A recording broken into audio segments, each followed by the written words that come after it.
Assalamualaikum warahmatullahi wabarakatuh. Ya, alhamdulillah pada kesempatan kali ini saya bisa memberikan penjelasan kepada kalian semua mengenai pembelajaran tentang instalasi tenaga listrik kelas 11 listrik, ya, atau kelas 11 TITL SMK Pelita Bunga Bangsa Abjasari. Baik, sebelum kita memulai untuk penjelasan materi kali ini, sebaiknya kalian sebelum mendengarkan berdoa terlebih dahulu dalam hati masing-masing agar pembelajaran atau penjelasan yang Bapak berikan kepada kalian semua bisa secepatnya atau mudah dipahami. Baik, untuk berdoa dimulai.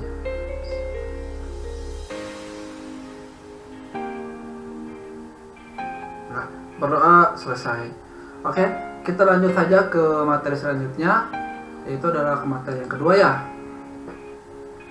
Nah, ini nih, materi instalasi tenaga listrik kelas 11 semester 1. Ya. Memahami, yang pertama itu adalah memahami instalasi tenaga listrik satu pas. Yang kedua, menerapkan instalasi tenaga listrik satu pas. Memahami gambar kerja, ya. Yang keempat, menggambar instalasi tenaga listrik satu pas. Menentukan jumlah bahan, tata letak, dan rencana biaya pada instalasi listrik satu pas. 6. Menghitung jumlah bahan, tata letak, dan rencana biaya pada instalasi listrik satu pas. 7. Menerapkan standing operasional prosedur atau SOP pada pemasangan instalasi penerangan, panel, dan petir. Yang ke-8, menerapkan K3 pada pemasangan instalasi penerangan, panel, dan petir. 9. Menggunakan K3 pada pemasangan instalasi penerangan, panel, dan petir. Nah, ini adalah rututan materi yang akan diberikan selama pembelajaran di kelas 11 semester 1. Ini adalah kompetisi dasarnya adalah memahami instalasi tenaga listrik satu pas. Yang kedua, menerapkan instalasi satu pas, ya. Yang pertama, kalian harus memahami terlebih dahulu apa sih instalasi tenaga listrik satu pas itu. Setelah paham, kalian akan menerapkan, mencoba, mengaplikasikan, mempraktikkan instalasi tenaga listrik satu pas. Nah, tujuan pembelajaran kali ini yaitu adalah menjelaskan instalasi tenaga listrik satu pas. Yang kedua, menjelaskan komponen instalasi tenaga listrik satu pas, ya. Nah, sebelum lanjut, Bapak ingin memberikan sebuah video kepada kalian semua. Bisa kalian lihat, simak baik-baik ya videonya.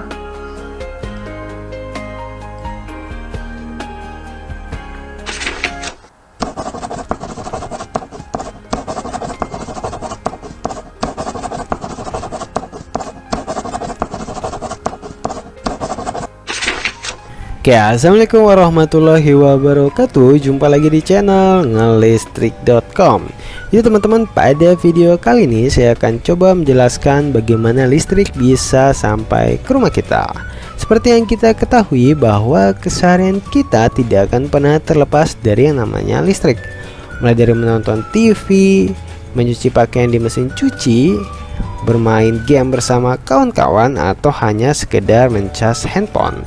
Nah, pernah gak sih teman-teman iseng-iseng bertanya, apa jadinya jika dunia tanpa listrik?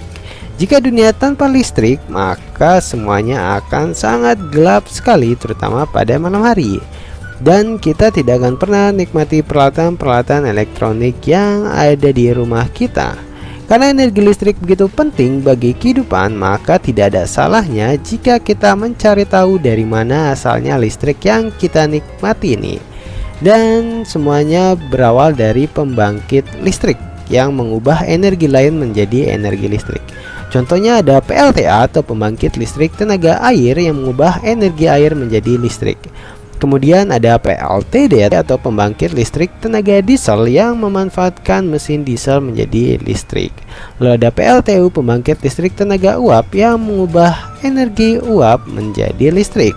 Nah, dari pembangkit listrik ini dihasilkan tegangan 6-24 kV yang nantinya akan disalurkan ke gardu tegangan ekstra tinggi atau gardu TET. Di gardu ini terdapat trafo step up yang berfungsi untuk menaikkan tegangan menjadi 500 kV atau tegangan ekstra tinggi ya.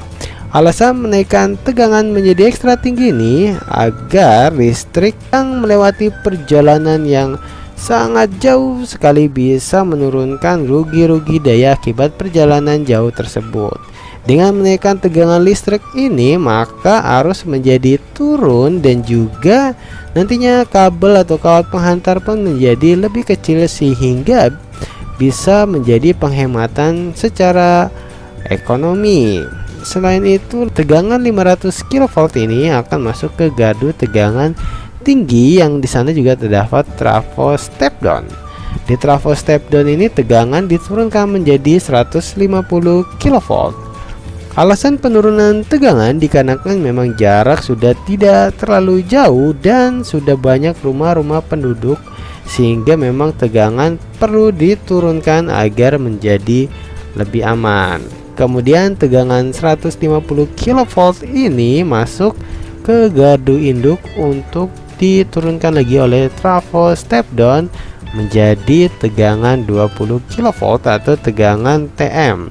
Nah, tegangan 20 kV ini nantinya akan disalurkan ke pelanggan TM atau pelanggan tegangan menengah seperti pabrik-pabrik industri.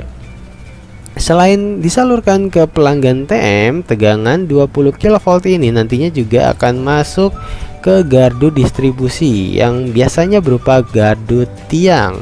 Di sana terdapat trafo step down yang berfungsi untuk menurunkan tegangan menjadi 220 volt dan nantinya akan disalurkan ke rumah-rumah penduduk atau rumah kita salah satunya.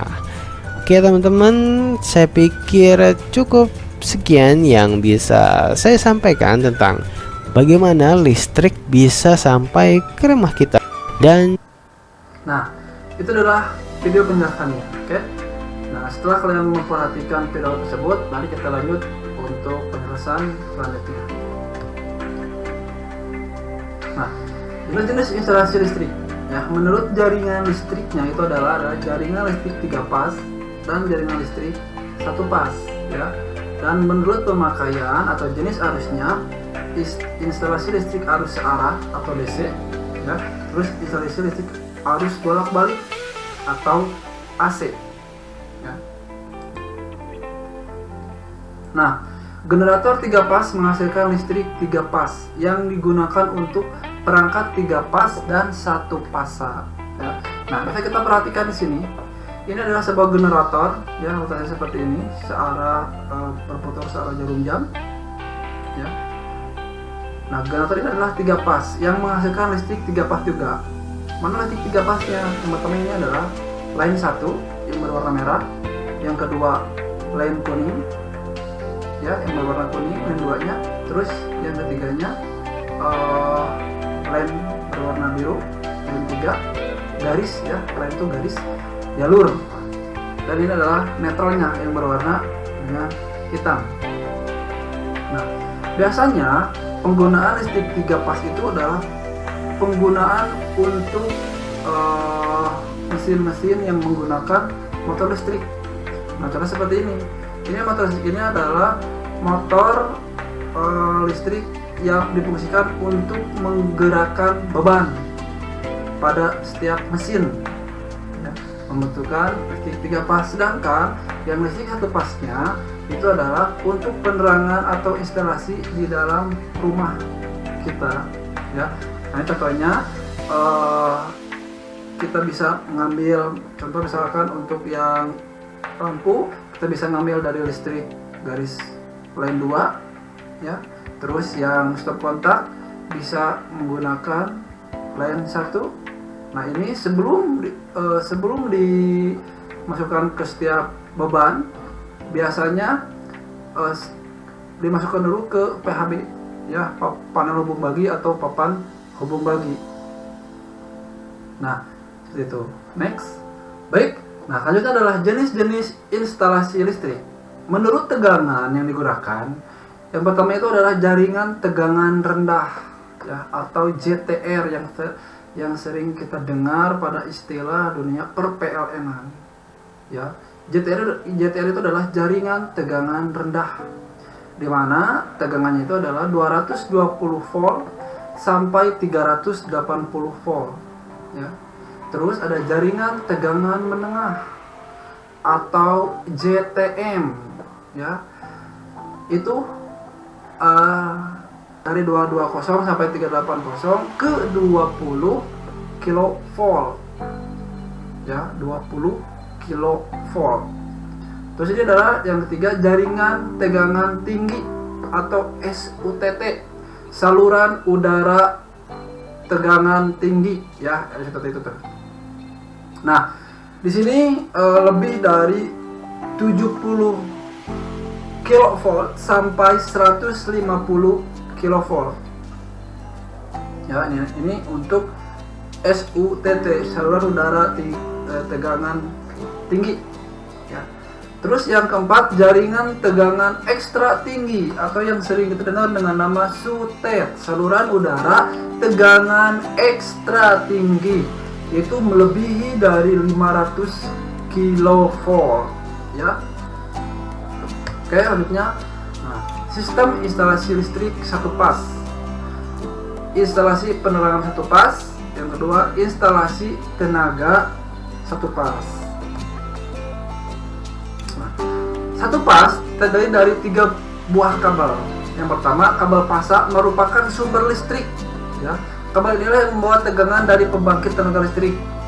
Nah, kabel inilah yang saat kita pegang ya, jika kita tidak menggunakan alas kaki atau tubuh kita basah, akan tersengat listrik ya. Ini yang membawa sumber listriknya ya. Terus ini adalah kabel netral, disebut juga dengan kabel acuan tegangan nol, yang biasanya disambungkan ke tanah di lokasi pembangkit ya. Terus yang ketiga, kabel ground, merupakan kabel yang berfungsi untuk acuan nol di lokasi pemakai di setiap rumah, yang biasanya disambungkan ke di rumah pemakai yang langsung ke dalam tanah ya. Nah, oke, next. Syarat instalasi listrik satu pas itu adalah 3. Yang pertama, ekonomis. Terus yang kedua, keamanan dan keandalan. Ekonomis, dengan harga yang terjangkau, semua orang bisa menikmati fasilitas listrik. Ekonomis ya. Terus keamanan, dalam segi keamanan ya, yang sebelumnya terlihat ekonomis, murah lah ya, tetapi harus memiliki keamanan yang baik. Jika digunakan tidak akan terjadi masalah ya, syaratnya. Terus yang ketiga, bisa diandalkan keandalan. Contoh, kita memberikan sebuah saklar nih untuk menyalakan dan mematikan sebuah lampu ya.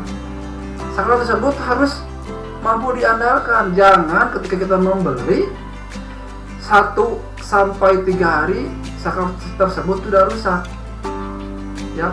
Atau kabel nih baru seminggu dipasang di instalasi pada rumah, sudah terjadi pemuaian tembaga atau penghantarnya ya, terjadilah korsleting listrik. Nah, maka syarat instalasi listrik satu pas itu yang dipasang di rumah kita ya, instalasi listrik satu pas itu yang dipasang di rumah kita yang biasa ya, rumah biasa. Ada juga rumah perusahaan besar biasanya untuk mesin-mesin menggunakan 3 pas, tapi biasanya untuk rumah kita menggunakan 1 pas. Nah, syarat 3 inilah yang harus kita bisa gunakan. Ekonomis, keamanannya terjaga, dan keandalan bisa dibuktikan dengan kualitas pada setiap produk-produk atau barang-barang yang kita gunakan. Nah, next. Nah, di sini adalah PHB ya, ini PHB, panel hubung bagi. Mungkin kan pernah lihat di sekolah ya, atau pernah lihat di tiang listrik ya, pernah lihat juga di sebuah perusahaan lah, atau toko-toko kecil seperti minimarket atau yang lainnya, kan kita jumpai panel seperti ini. Nah, ini fungsinya adalah pengaman ya, sebagai pengaman dari hubung singkat, arus bocor, dan beban lebih. Yang 2 sebagai pembagi, ya, berdasarkan beban kerja.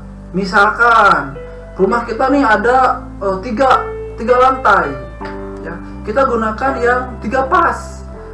Lain yang pertama kita gunakan jalur yang lantai bawah. Lain yang kedua kita gunakan lantai yang kedua. Lain 3 kita gunakan untuk lantai yang ketiga. Bisa seperti itu. Untuk apa? Untuk mempermudah jika terjadi kerusakan. Jadi tidak semua padam, ya. Atau bisa juga kita mengaplikasikan untuk instalasi di rumah lampu saja, ya. Lain kedua beban, misalkan untuk TV, setrika, kulkas, mesin cuci dan lainnya bisa dibedakan, jangan disambungkan dengan jaringan atau lain garis yang dihubungkan dengan lampu, ya. Terus pengontrol, ya, pengontrol kerja beban listrik. Nah, jadi kita mampu mengontrol untuk mematikan, menghidupkan. Jika memang ada perbaikan di lantai atas, kita matikan dulu, kita kontrol dulu pada panel ini, ya. Pada panel ini kita bisa matikan dan menghidupkan. Nah, fungsi pengaman di sini, jika memang terjadi arus singkat, ya, hubung singkat, ada korsleting listrik, maka ini akan bekerja nih. Ini adalah ada MCB, ya, yang akan memutus atau berupa sikring, ya, yang akan memutus jika ada hubung singkat, ya. Terus arus bocor dan beban lebih akan mengetrip, ya. Next. Nah, ini adalah MCB. Mini circuit breaker adalah suatu rangkaian pengaman yang dilengkapi dengan komponen termis atau bimetal untuk pengaman beban lebih dan juga dilengkapi relay elektromagnet untuk pengaman hubung singkat. Jika ada terjadi beban lebih, ya, bimetal ini atau termis ini akan bekerja, maka akan mengetrip, ya. Begitupun dengan hubung singkat, dia akan padam langsung, akan secara otomatis mematikan arus listriknya. Nah, ini adalah kontaktor. Kontaktor juga disebut dengan saklar elektromagnetik yang sistem operasinya dengan cara medan elektromagnetik, ya, yang dibangkitkan oleh kumparan magnet buatan yang aman untuk penyambungan dan pemutusan yang terus menerus. Nah, ini biasanya digunakan dalam motor listrik yang tadi, yang sering kita menggunakan secara terus menerus, ya, mati padam, ya, dengan arus yang besar. Jadi kita menggunakan kontaktor seperti ini. Nah, untuk penjelasan lebih lanjutnya, kita akan memenuhi praktikum selanjutnya. Kita akan mengenali lebih dalam mengenai MCB, kontaktor yang seperti gambar seperti ini. Untuk kontaktor banyak jenisnya, ya. Ini adalah contoh jenis yang merek dengan Schneider, tapi berbeda dengan yang kita punya di sekolah. Tetapi sama halnya, ini adalah percis untuk sistem dan fungsinya hampir sama lah semua, ya. Next.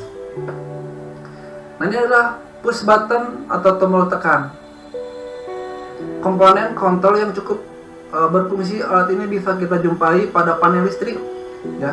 Ini fungsinya untuk mengontrol kondisi on dan off, sama seperti saklar, tapi yang bedanya ini bersifat sementara. Jika saklar ketika ditekan on terus, kalau ini tidak ditekan, hanya sementara, hanya pas kita tekan saja dia akan on. Jika kita lepas kembali, ya. Sistemnya dengan menggunakan karet pegas, ya, per pegas, jadi tidak permanen. Jadi ketika ditekan akan kembali lagi, hanya memberikan perintah sementara lah, ya. Setelah nanti perintah selanjutnya akan digunakan lagi, atau kita akan gunakan lagi dengan push button on atau off nya, ya. Next. Nah, terus di sini ada lampu indikator, komponen yang digunakan sebagai lampu tanda. Contoh dalam satu panel, jika memang merah, kuning, hijau ini nyala semua, berarti line garis 1, 2, dan 3 menyala. Jika salah satu padam, misalkan yang hijau padam nih, berarti line 3 atau garis 3 atau tegangan ketiga sedang padam. Ya, jika mati semua berarti semua sedang tidak dioperasikan, sedang mati semua. Nah, ini adalah terminal blok, adalah satu tempat berhentinya arus listrik dan sementara yang akan dihubungkan ke komponen yang lainnya. Jadi selain tempat untuk berhenti, ini juga berfungsi untuk menghubungkan ke komponen yang lain. Ya, nanti lebih lengkapnya lagi akan Bapak jelaskan di pas praktikum nanti ya.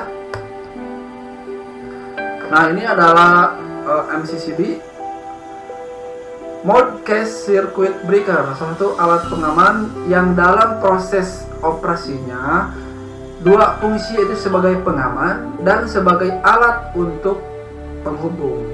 Ya. Ini juga ada Thermal Overload Relay atau yang kita sebut dengan TOR, alat pengaman beban untuk menghindari arus berlebih. Ya, beban di sini bisa dimasukkan motor listrik 3 pas. Ya, atau beban untuk instalasi penerangan. Jika bebannya melebihi kapasitas yang ditentukan, dia akan bekerja, akan mematikan secara otomatis. Nah, ini adalah kabel penghantar. Ya, jenis kabel. Ada kabel penghantar ini adalah kemampuan hantar sebuah kabel listrik ditentukan oleh KHA, kemampuan hantar arus. Jadi jika memang arus yang kita gunakan besar, tegangan yang kita gunakan besar, kabel yang kita gunakan harus memenuhi standar KHA-nya, ya. Jadi kemampuannya harus kita jaga juga. Ya. Nah, terus ini komponen instalasi selanjutnya adalah kanal DAT, fungsi sebagai jalur kabel tempat, ya, agar instalasi listrik yang dipasang itu tertata rapi pada jalurnya, ya, ada jalannya, agar tidak semeraut kabel-kabel yang kita gunakan, yang kita pakai. Nah, ini adalah cara pemasangan instalasi tenaga listrik satu pas pada lampu. Nah, ini masuk, ya, pas tegangan dan netralnya.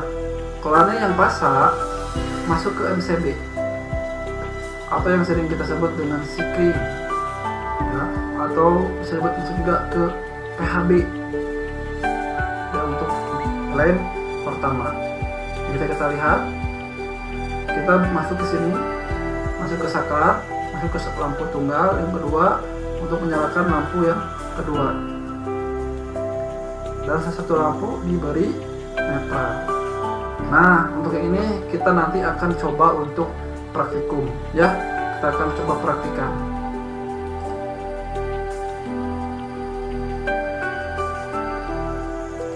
Oke. Untuk pertemuan kali ini alhamdulillah sudah selesai, ya.